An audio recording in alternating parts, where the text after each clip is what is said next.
Lee Dae-ho stood at the edge of Sector 7 and watched the endless field of broken ships stretch beyond the horizon. Metal twisted into impossible shapes caught the light from 3 different suns and threw rainbow patterns across the ground. This was what the Eclipse Galaxy Alliance had given humanity after 50 years of begging for a place among the stars. A garbage dump. The transport ship that brought him here was already lifting off, its alien crew eager to leave this place behind. Dae-ho did not blame them. Most species in the Alliance saw Sector 7 as a graveyard, a place where dreams of glory came to die. The Veltar, with their crystal bodies, spoke of it in whispers, calling it the boneyard of 1,000 wars. The energy. Beings of the Kresh Empire simply avoided it completely, claiming the psychic residue of so many destroyed vessels made them uncomfortable. But Dae-ho had been a military engineer on Earth before humanity joined the Alliance. He had learned to see opportunity where others saw only problems. His boots crunched on metal fragments as he walked toward the prefabricated shelter that would serve as their base. The Alliance had provided basic life support and not much else. They expected humanity to fail here, to come crawling back within a year asking for reassignment to something more suitable for such a primitive species. Park So-min was already inside the shelter, her dark hair tied back as she bent over a scanning device. She had been the youngest quantum physicist ever to graduate from Seoul National University, but the Alliance did not recognize Earth credentials. Here, she was just another human laborer, assigned to sort through alien garbage. She looked up as Dae-ho entered, and her expression was grim. "The preliminary scans are unbelievable," she said, gesturing toward the data screen. "There are pieces here from civilizations that died out millions of years ago. Technologies that the current Alliance species call impossible, and they just dumped it all here like trash." Kim Han-sol emerged from behind a stack of equipment, his young face bright with excitement despite their circumstances. At barely 22, he had an intuitive understanding of machinery that impressed even veteran engineers. "Look at this," he said, holding up a twisted piece of metal that seemed to shift colors as he moved it. "I found it buried under a pile of what looked like ordinary hull plating. But watch this." He touched 2 points on the metal, and it began to hum with a low musical note. The surface rippled like water, and for just a moment, Dae-ho could have sworn he saw through it to the other side of the shelter. Then Han-sol released it, and the metal became solid again. "Phase shifting," So-min breathed. "But that requires quantum field manipulation on a scale that should need a power source the size of a small moon. How is a piece of scrap doing it with just touch activation?" Before anyone could answer, the shelter door opened and Choi Mi-young entered, her diplomatic uniform wrinkled and her usually perfect composure cracked. She had just returned from the Alliance Council Station, where she spent her days trying to convince 12 different alien species that humanity deserved better than garbage duty. "How did it go?" Dae-ho asked, though her expression already told him the answer. Mi-young sank into a chair and rubbed her temples. "The Veltar ambassador actually laughed at me. She said humans should be grateful for any assignment at all, since we bring nothing of value to the Alliance. According to her, we lack the crystalline precision of her people, the energy manipulation abilities of the Kresh, or the mathematical perfection of the Zephyrian collective. We are, in her exact words, useful only for simple manual labor. Let them think that," Han-sol said, still examining the strange metal. "While they waste time feeling superior, we can figure out what all this really is." So-min was scanning another piece of debris, this one shaped like a spiral shell, but made of some kind of living crystal that pulsed with its own light. "Han-sol is right. I am starting to think the Alliance dumped this stuff here not because it is worthless, but because they do not understand it. Look at these energy readings. This crystal is generating power using principles that do not match any known physics." Dae-ho studied the data flowing across So-min's screen. His engineering background helped him understand some of it, but much was beyond current human knowledge. "How long would it take to catalog everything in Sector 7? "At current scanning rates, assuming we work 16-hour days with full teams, approximately 47 years, So-min replied. "Then we better get started," Dae-ho said. "But first, we need more people." Over the following weeks, more humans arrived at Sector 7. Most came reluctantly, seeing the assignment as punishment or exile from the gleaming cities of the core Alliance worlds. But Daiho carefully selected his team, looking for people with specific skills and the right attitude. He wanted engineers who thought outside regulations, scientists who were not afraid to question established theories, and workers who saw problems as puzzles to solve. The work was hard and often dangerous. Some pieces of alien technology still held energy charges that could kill an unprotected human. Others seemed to react to emotional states, becoming unstable when handled by stressed or angry workers. But gradually, patterns began to emerge. So-Min discovered that many of the broken technologies were not actually damaged at all. They were simply designed using incompatible engineering philosophies. The Veltar built everything with mathematical precision, each component exactly specified and perfectly fitted. The Kresh used flowing energy patterns that shifted and adapted constantly. When pieces from both civilizations ended up in the same wreckage, they interfered with each other in ways that made the whole system fail, but humans approached technology differently. Where other species demanded perfection, humans were comfortable with good enough solutions. Where aliens saw incompatible systems, humans saw opportunities to jury-rig connections that should not work, but somehow did. Han Sol became their star, salvage specialist, able to make intuitive leaps that left the other engineers speechless. He would look at a pile of apparently random components and suddenly start connecting them in ways that violated everything they thought they knew about alien technology. The results were crude by Alliance standards, but they worked. You see, he explained to a gathering of the senior staff one evening, the Veltar think that if something is not perfect, it is broken. The Kresh believe that if energy does not flow in ideal patterns, the system will fail. But humans know that sometimes imperfect solutions are better than perfect ones that never get built.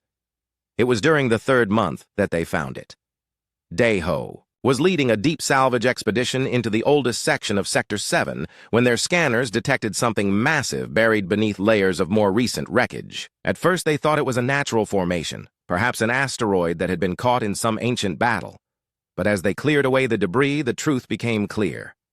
It was a ship, but unlike anything in the current Alliance database. The hull was a seamless blend of multiple technologies, incorporating crystalline matrices, energy conduits, and materials that seemed to exist in more than 3 dimensions. It was easily 2 kilometers long and half a kilometer wide, with architectural features that hurt to look at directly.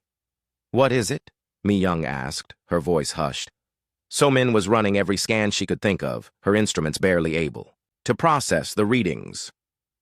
According to the quantum signature analysis, this ship is approximately 12 million years old. But that is impossible.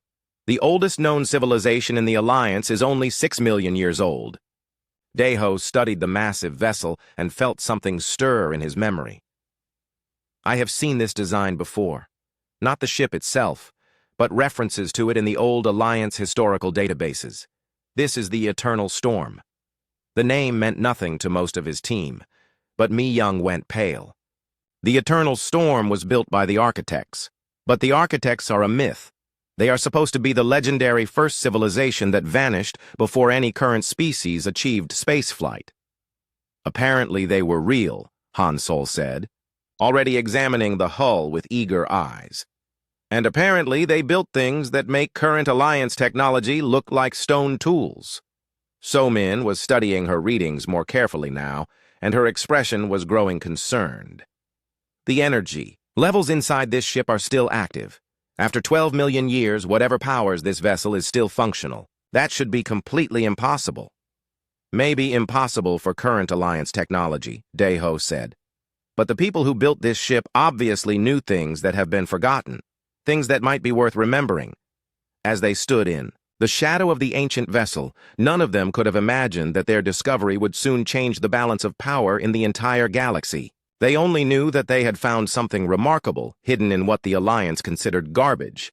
The Eternal Storm waited in the darkness, its secrets locked away for millions of years, until a species curious and stubborn enough to dig through endless piles of scrap finally found it. 3 months after finding the Eternal Storm, the human salvage teams had barely scratched the surface of its mysteries. The ship was too large and too complex for their current equipment to fully analyze. But what they had discovered already challenged everything the Alliance thought they knew about technology and physics. Yoon Tae-jun arrived at Sector 7 on a supply transport, carrying forged credentials and a reputation that made even the other humans nervous. He had spent 15 years trading in the gray markets of the Alliance frontier, dealing with technologies that were officially banned or restricted. His knowledge of forbidden sciences made him valuable despite his questionable past. "I heard rumors about what you found here," he told Daeho during their first meeting. "Ships powered by consciousness itself, materials that exist in multiple dimensions simultaneously, weapons that can tear holes in reality. Most people think such things are fairy tales, but I have seen fragments, pieces of technology that work in ways that should not be possible." Jang Subin joined the team a week later, her expertise in xenoarchaeology making her essential for understanding the Eternal Storm's origins. She had studied the ruins of dead civilizations across the galaxy, but nothing had prepared her for what humanity had uncovered in Sector 7. "The construction techniques are completely unknown," she reported after her first examination of the ship's hull. "The materials appear to be grown rather than manufactured, and the integration of different technological approaches suggests a level of understanding that surpasses anything in the current alliance." Bae Jin-woo was the last major addition to their team, a cybernetics expert who had been working on neural interface projects before the Alliance banned such research as too dangerous. His skills became crucial when they discovered that many of the ship's systems seemed designed to respond to direct mental commands. The breakthrough came when Han Sol was exploring one of the ship's smaller chambers and accidentally activated what appeared to be a holographic display. But instead of showing images, the display seemed to download information directly into his mind. For several hours, he sat motionless, while alien knowledge flowed through his consciousness, leaving him with an understanding of engineering principles that human science had never imagined. It was like seeing the universe from a completely different perspective, he explained to the assembled team later. The architects did not just build machines, they created living systems that could think and adapt and grow. Every component of this ship is both technology and biology, matter and energy, individual and collective. So Min was analyzing the quantum patterns they had recorded during Han Sol's experience, and her findings were revolutionary. "The architects understood something that we have missed completely. Consciousness itself affects quantum reality. The act of observation does not just measure quantum states, it actively shapes them. Their technology requires not just engineering skill, but intuitive understanding." This discovery explained why the Alliance species had been unable to understand architect technology. The Veltar approached everything with mathematical precision, breaking complex systems down into precise calculations. The Kresh manipulated energy through will and emotion, but in rigidly structured patterns. Both approaches were too limited to grasp the architect's integration of thought and matter. But humans were different. Human consciousness was messy and unpredictable, capable of intuitive leaps that defied logic. Where other species saw chaos, humans saw opportunity. Where aliens demanded perfect understanding before proceeding, humans were willing to experiment with partial knowledge and see what happened. Working in secret, the human teams began the impossible task of not just studying the Eternal Storm, but rebuilding it. They could not simply repair the ancient vessel, as too much of its structure had been damaged by millions of years of neglect. Instead, they began constructing something new, using architect principles combined with technologies salvaged from dozens of other civilizations. The project consumed months of effort and required innovations that pushed human engineering to its limits. They incorporated Veltar defensive matrices that could shift between different crystalline configurations. They integrated Kresh energy manipulation systems that allowed power to flow like living rivers through the ship's structure. They added stealth technology from the shadow-dwelling Nix-High and propulsion systems from the nomadic Wanderer fleets. But the most crucial components came from the architects themselves. Hidden throughout Sector 7, scattered among the debris of countless wars, were fragments of architect consciousness stored in quantum crystalline matrices. These fragments contained not just knowledge, but actual personality elements from the vanished civilization. When properly integrated, they could serve as living components of the new ship's systems.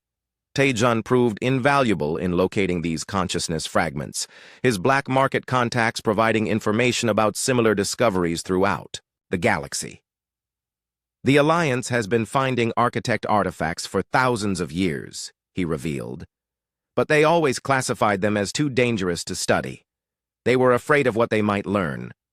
Subin's archaeological expertise helped them understand how the fragments fit together, revealing the story of the architect's final days. They knew something was coming, she said after analyzing the emotional resonances stored in the consciousness crystals. Something that threatened not just their civilization, but the very concept of conscious life itself. They scattered their knowledge and their minds throughout the galaxy, hoping that someday another species would be wise enough and brave enough to continue their work. Jinwoo's cybernetic skills allowed them to create interfaces between human consciousness and architect technology. The process was dangerous, requiring volunteers to merge their minds temporarily with alien thought patterns. But the results were extraordinary.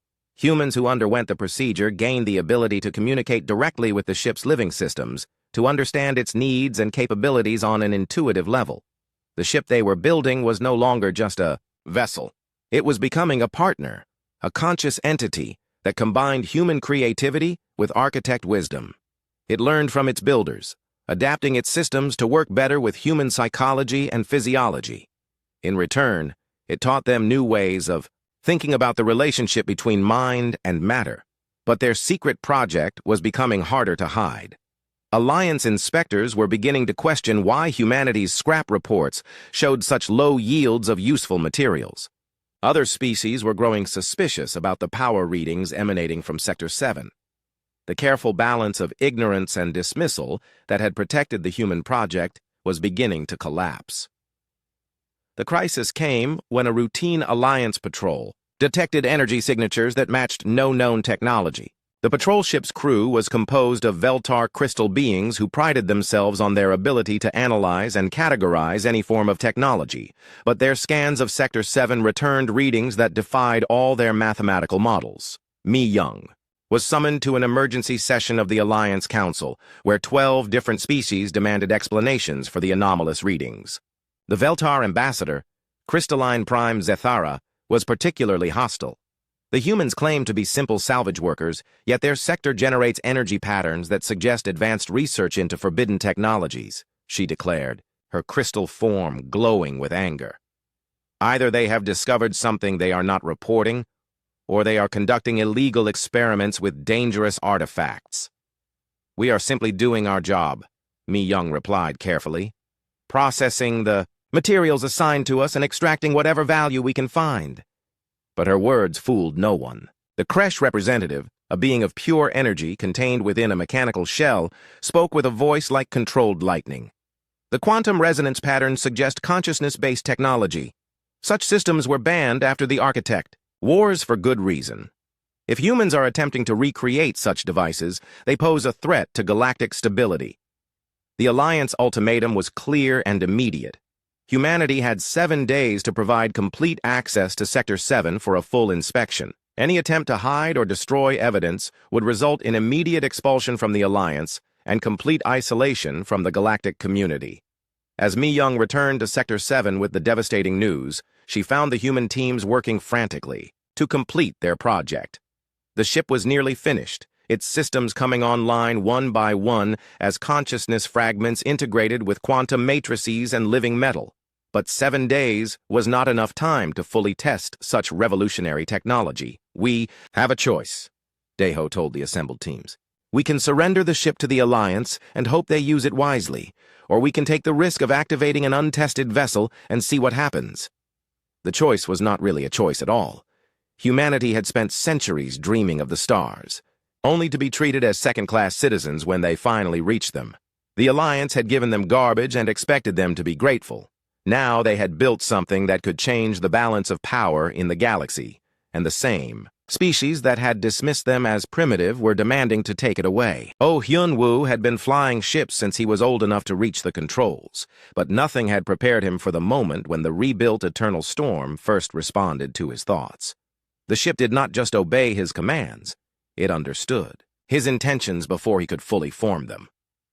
When he thought about moving forward, the vessel anticipated the direction and speed he wanted. When he felt the need for caution, the ship's sensors automatically expanded their range and sensitivity. "This is impossible," he whispered to Nam Yu-jin, who was monitoring the communication systems from the station beside him. "It is like the ship is reading my mind."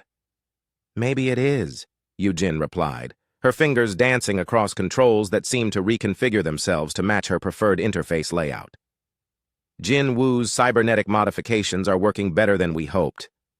The ship is not just responding to our commands, it is learning from us." The Alliance inspection fleet had arrived at the edge of Sector 7 exactly 7 days after their ultimatum, but they found the humans ready for them.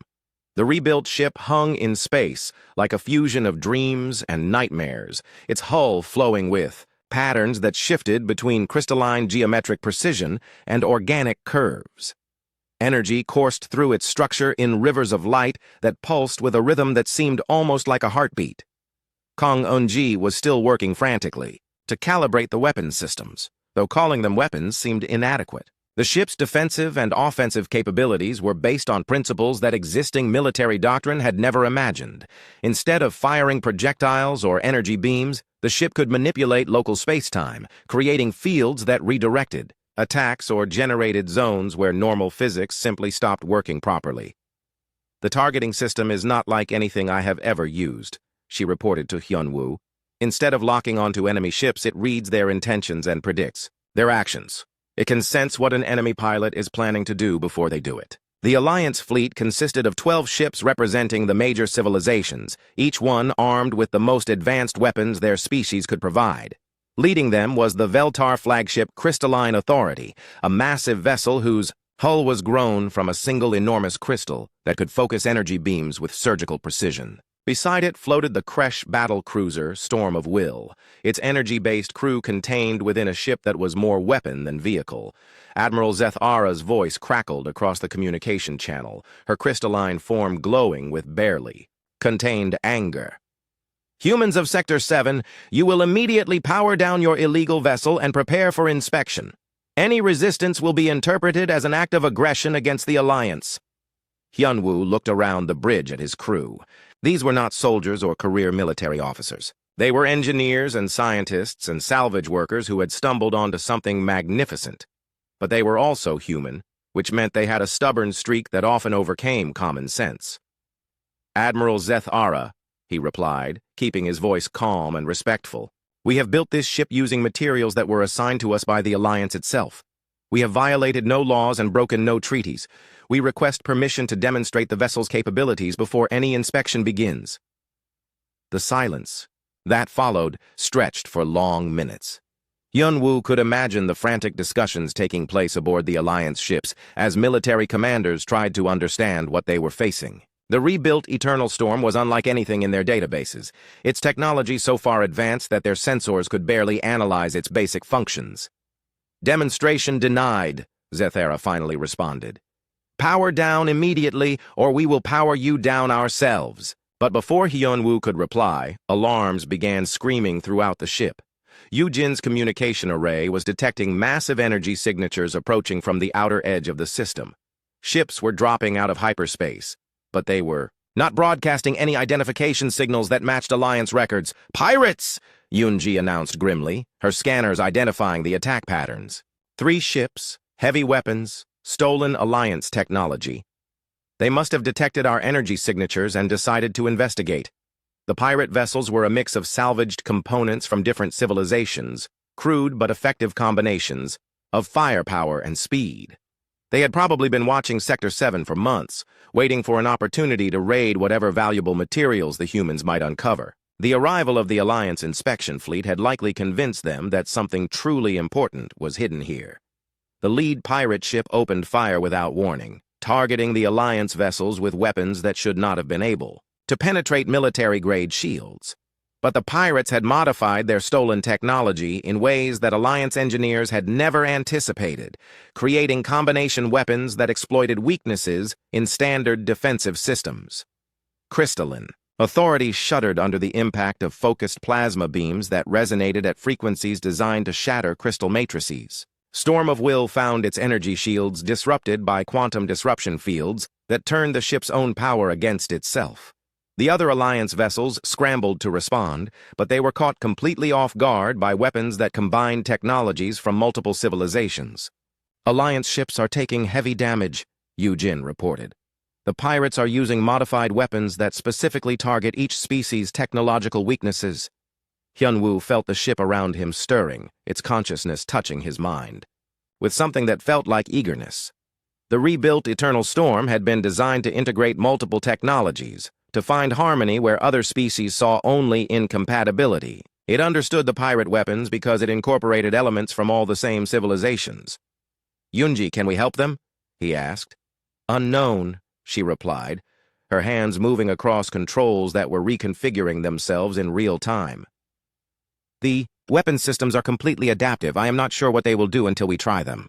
The decision was made for them when one of the pirate ships turned its attention to the human vessel, apparently deciding that the strange energy readings made it a priority target. Quantum disruption torpedoes streaked toward the Eternal Storm, weapons designed to tear apart the quantum bonds that held matter together. But the ship responded in ways that defied everything the pirates thought they knew about physics.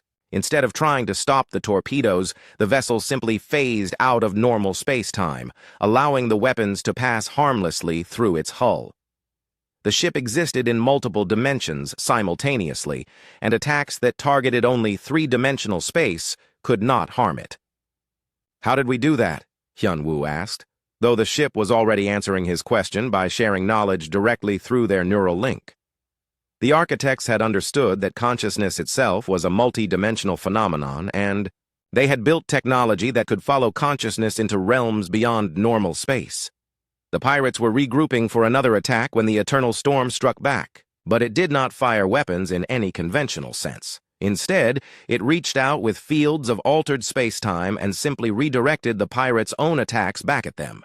Energy beams that had been aimed at Alliance ships suddenly curved through impossible angles and struck the vessels that had fired them. The effect was devastating. Pirate ships that had been designed to deal out punishment but not receive it found themselves targeted by their own weapons. Shields that were calibrated to stop Alliance technology crumpled under the impact of their own modified plasma cannons. Within minutes, 2 of the 3 pirate vessels were drifting wrecks, and the third was fleeing toward the edge of the system. The Alliance fleet hung motionless in space, their crews struggling to understand what they had just witnessed. Traditional physics had rules about energy conservation and the impossibility of certain forms of matter manipulation, but the human ship had just violated half the known laws of science without apparent effort. "Admiral Zethara," Hyun-woo called, across the communication channel. "Are your ships in need of assistance?" There was another long pause before the Veltar commander responded, and when she did, her tone had changed completely. "Human vessel, how did you accomplish what we just observed? Your ship performed maneuvers that should be physically impossible." Hyun-woo glanced at his crew, seeing his own uncertainty reflected in their faces. They had built something magnificent, but they were only beginning to understand what they had created. "We combined technologies that your species consider incompatible," he replied honestly. "We found ways to make them work together." "That is not an explanation," came a new voice from the Kresh ship. Commander Velthron's energy-based consciousness sounded both fascinated and concerned. "We have analyzed your ship's actions, and they violate fundamental principles of quantum mechanics. You manipulated space-time in ways that require energy, levels comparable to stellar output, yet our sensors detected no such power generation." The truth was that none of the humans fully understood how their ship worked. They had followed architect blueprints and integrated consciousness fragments that contained knowledge from a civilization millions of years in advance of current galactic technology. The ship operated on principles that human science was only beginning to glimpse. Shin Do-yeon had been analyzing tactical scenarios for the Alliance military for 8 years, but nothing in her training had prepared her for entities that existed partially outside normal space-time. The dark ships that emerged from the void moved in patterns that defied conventional physics, appearing in multiple locations simultaneously before converging on targets with impossible precision. "They are not using any form of propulsion we understand," she reported to the emergency command center that had been hastily established aboard the Eternal Storm. Representatives from all 12 Alliance species were present, their usual political divisions forgotten in the face of extinction-level threat.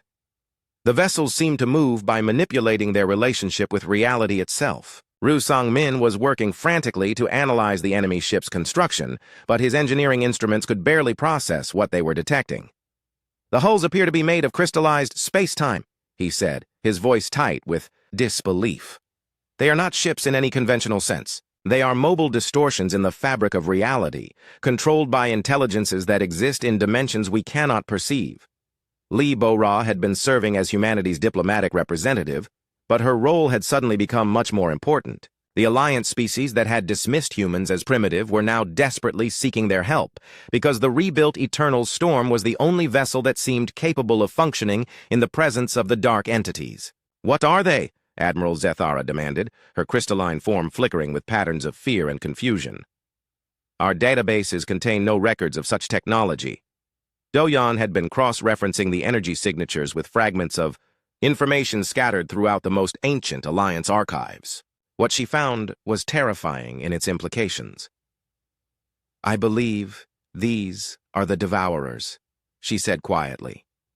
"The entities that destroyed the architects 12 million years ago." The name sent waves of terror through the assembled representatives. Every civilized species had legends about the Devourers, though most considered them mythology rather than history. According to the oldest stories, they were beings that consumed consciousness itself, feeding on the life force of entire worlds, until nothing remained but empty matter. "The Devourers are fairy tales," protested the Zephyrian delegate, its mathematical mind refusing to accept what the sensors were showing. "Entities that exist outside normal space-time are logically impossible. But the dark ships were already demonstrating their capabilities. Alliance vessels that came within a certain range of the enemy simply stopped functioning, their crews falling into comas as their consciousness was drained away. Automated systems shut down, artificial intelligences ceased operating, and even the most basic forms of aware matter became inert. Only the human ship remained unaffected, its consciousness-based technology somehow resistant to the Devourer's influence. The architect fragments integrated into its systems seemed to recognize the threat, flooding the ship's neural networks with warnings and tactical information that had been prepared millions of years ago. "The architects fought these things before," Hyunwoo said, his neural link with the ship providing him with flashes of ancient memory. "They scattered their consciousness throughout the galaxy not to hide from the Devourers, but to prepare for their return. Every piece of scrap in Sector D7 suddenly took on new significance. The Alliance had been dumping architect artifacts here for thousands of years, not realizing that they were assembling the components of a massive defense system. The consciousness fragments hidden in quantum crystalline matrices were not just knowledge storage devices. They were the distributed mind of a civilization that had sacrificed itself to protect the future." Sang-min was analyzing the data flowing from the architect fragments, and his discoveries were revolutionary. "The Devourers are not actually malevolent," he said, his voice filled with wonder and horror. "They are a form of life that naturally feeds on consciousness, just as biological organisms feed on chemical energy. To them, draining awareness from entire civilizations is simply eating." "But the architects found a way to fight them," Do-yeon added, studying tactical records that were older than most galaxies. "They discovered that certain forms of consciousness are indigestible to the Devourers. Awareness that is sufficiently chaotic, creative, and unpredictable cannot be consumed by entities that exist in higher dimensional space." The implication was staggering. The architects had been searching for a species with the right kind of consciousness to serve as natural predators to the Devourers. They needed beings that were sufficiently advanced to use their technology, but whose minds worked in ways that the cosmic entities could not process. "Human consciousness is perfect," Bo-ra said, understanding dawning in her voice. "We think. Irrationally, we make intuitive leaps that defy logic. We create solutions that should not work, but somehow do. To beings that exist in mathematically precise higher dimensions, human awareness is like mental poison." More dark ships were emerging. From the void, their numbers growing until they outnumbered the Alliance fleet by thousands to one. But the human vessel was no longer alone. Throughout Sector 7, other ships were coming online, vessels that had been thought destroyed but were actually in hibernation, waiting for the right consciousness to awaken them. The Architect fleet had never been defeated, it had simply been sleeping. Each ship contained consciousness fragments that could only be activated by minds that thought in the same chaotic, creative patterns that had originally built them. For millions of years, they had waited for a species crazy enough to jury-rig incompatible technologies and make them work through sheer stubbornness. Humanity had unknowingly awakened 7 of the ancient vessels, each one adapted to work with different aspects of human psychology. There was hope, a ship that thrived on optimism and possibility. Courage drew power from determination in the face of impossible odds. Defiance grew stronger when confronted with authority that demanded submission. The Devourers cannot consume these ships, Hyunwoo reported, as his neural link expanded to include the entire awakened fleet. The consciousness patterns are too chaotic for them to process. But more than that, contact with human awareness actually damages them. We are not just immune to their feeding, we are toxic to their existence. The battle that followed was unlike anything in recorded galactic history. The Devourers attacked with weapons that manipulated probability itself, trying to make alliance. Ships simply ceased to exist. But the human vessels responded with tactics that violated every known principle of warfare, appearing in multiple locations simultaneously and attacking from directions that did not exist in normal space. Traditional military doctrine became useless when human crews began making tactical decisions based on intuition rather than logic. Devourers that could predict the actions of mathematically precise minds found themselves completely confused by humans who changed plans in the middle of battle simply because something felt right. The Alliance fleet, protected by human ships that generated fields of chaotic consciousness, began to rally. Zethara's crystal vessel found its precision enhanced rather than disrupted when operating near human crews whose unpredictable thinking patterns somehow stabilized Veltar technology. The Kresh energy beings discovered that human emotional volatility actually helped them focus their power more effectively. "This is impossible," Velthron transmitted from his ship. "Our energy manipulation systems are working better than they ever have. How are human consciousness patterns improving our technology?" The answer lay in the Architect's final gift to the galaxy. They had not just scattered their technology and knowledge, they had embedded protocols that would activate when the right species appeared. Human minds, with their unique combination of logic and creativity, precision and chaos, served as catalysts that unlocked the true potential of Architect systems. As the battle raged across multiple dimensions, more Devourer ships began to retreat into the void. For the first time in their existence, they had encountered a form of consciousness that they could not consume, and contact with it was actually harmful to their multidimensional physiology. But victory came with sobering revelations. The Devourers were not evil, they were simply following their nature as consciousness-feeding entities. They had been drawn out of their deep space hibernation by the quantum signatures generated when humanity awakened Architect technology. By solving one crisis, the humans had created another. "They will return," Doyan said, analyzing the retreat patterns of the dark ships. This was just the first wave, drawn by curiosity about the new consciousness signatures.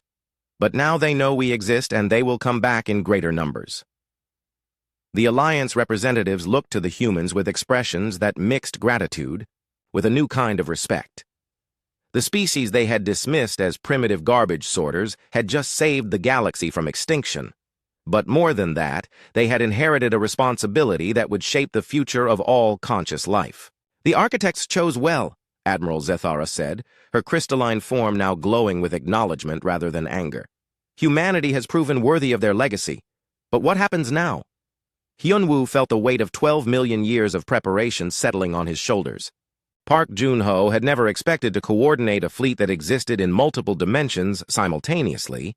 But 6 months after the first Devourer attack, that was exactly what his job had become. The 7 human ships that formed the core of the new Guardian fleet were unlike anything the galaxy had ever seen.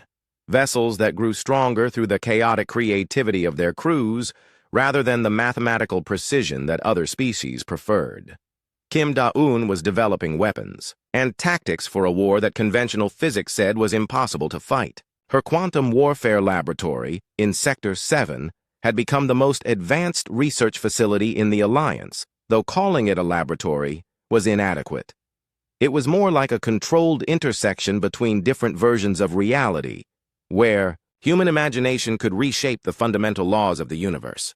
The Devourers exist primarily in the 7th through 11th dimensions, she explained to the assembled fleet commanders during their daily tactical briefing.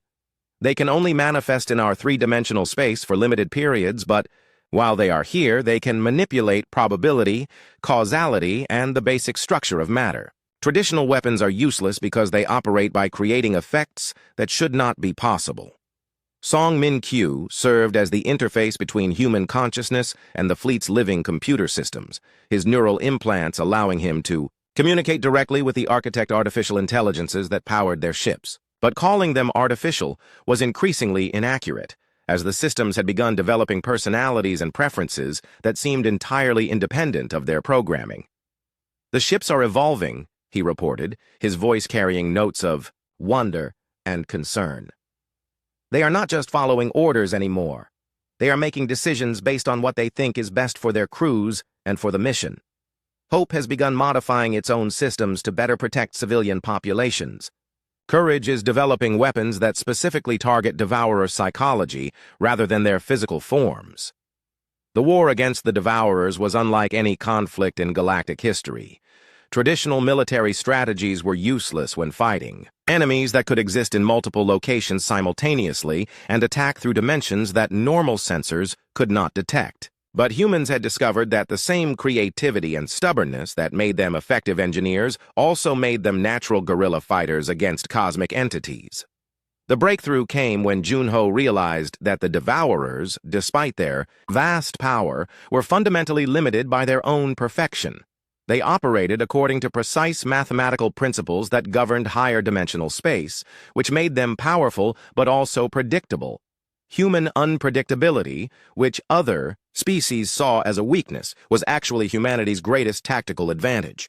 We do not fight them with superior technology, he explained to Alliance military commanders who were still struggling to understand the new form of warfare. We fight them by being impossible to predict. When they calculate our probable actions, we do something that makes no logical sense. When they try to drain our consciousness, we think thoughts that are too chaotic for them to process. The human crews had learned to use their natural creativity as a weapon, generating patterns of awareness so complex and contradictory that Devourers attempting to feed on them became confused and disoriented. It was like trying to eat music or digest poetry, consciousness in forms that higher dimensional entities could not process. But the real victory came when Da-Un discovered how to reverse the flow of the Devourers' feeding process. Instead of having their consciousness drained, human crews learned to project their chaotic awareness outward, flooding Devourer ships with patterns of thought that were actively toxic to beings that existed in mathematically precise dimensions. We are not just immune to them, she announced during a celebration aboard the flagship Unity. We are their natural predators. Contact with human consciousness damages their multidimensional physiology in ways that cannot be repaired. For the first time in cosmic history, the Devourers have encountered a species that can actually hunt them. The final battle of the war took place not in normal space, but in the probability matrices that governed the structure of reality itself. Human ships, guided by crews whose thinking patterns defied all logic, pursued Devourers through dimensions, where mathematics broke down and creativity became the fundamental force of existence. It was chaos in the purest sense, a conflict where the outcome was determined not by firepower or tactical superiority, but by the sheer stubborn refusal of human crews to accept that anything was truly impossible. When Devourer entities tried to erase the human ships from probability itself, the crews simply ignored the attempt and continued existing anyway. The war ended not with destruction, but with transformation. The surviving Devourers, faced with a form of consciousness that they could neither consume nor understand, chose to retreat into the deepest parts of multidimensional space. But more importantly, they agreed to a treaty that established humans as the guardians of chaotic consciousness throughout the galaxy. They understand now that diversity of thought is necessary for the health of reality itself, Min-Q reported, after serving as translator during the peace negotiations. The Devourers had been consuming consciousness for billions of years, slowly reducing the universe to mathematical perfection. But perfect order is actually a form of death. Creative chaos is what keeps reality alive and growing. The treaty established the new Guardian Protocol, with humanity taking responsibility for protecting and nurturing chaotic consciousness throughout the galaxy. Sector 7 was transformed from a scrapyard into the Guardian Academy, where beings from dozens of species came to learn how human unpredictability could enhance their own natural abilities. The alliance structure was completely reorganized around the new reality. Instead of being treated as primitive newcomers, humans became the coordinators of galactic defense. Their natural talent for making incompatible technologies work together, proving invaluable for managing a civilization that spanned thousands of different forms of consciousness. But perhaps the most important change was philosophical. The galaxy had learned that perfection was not the ultimate goal of civilization. The messy, chaotic, stubborn creativity that made humans frustrating neighbors also made them essential partners in the ongoing project of conscious existence. New species continued to arrive at the Alliance borders, seeking membership in the galactic community. But now they were greeted not with suspicion or demands for conformity, but with curiosity about what unique forms of consciousness they might contribute.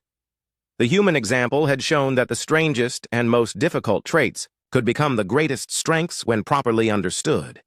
Day-Ho, now serving as the director of Guardian Operations, often stood in the observation deck of the rebuilt Eternal Storm and watched new ships being constructed in the shipyards that had grown up around Sector 7. Each vessel was unique, designed to work with the specific consciousness patterns of its intended crew. No two were alike because no two forms of awareness were identical. "The architects left us more than just technology," he said to So-Min during one of their evening discussions. "They left us a lesson about the value of diversity. They scattered their consciousness across the galaxy not because they were defeated, but because they understood that survival required many different ways of thinking." So-Min was now the chief scientific advisor for the Guardian program, her quantum physics background proving essential for understanding how consciousness interacted with the fundamental structure of reality. "We found something in that scrap heap that was more valuable than any treasure," she replied. "We found our purpose." The ships continued their patrol routes through the galaxy, 7 human vessels and their growing fleet of allied guardians, protecting the chaotic creativity that made conscious life possible. They had learned that the universe was not a machine to be perfected, but a garden to be tended, where the strangest growths often proved to be the most beautiful and necessary. And in the darkness between galaxies, reality itself grew richer and more complex, nourished by the stubborn refusal of conscious beings to accept that anything was truly impossible. The scrap heap had become a beacon of hope, and the species that everyone had dismissed as primitive had become the guardians of infinity itself. Humanity had given the galaxy something it had never possessed before, the understanding that chaos and creativity were not obstacles to overcome, but treasures to protect. And the universe, in all its vast complexity, was better for the lesson.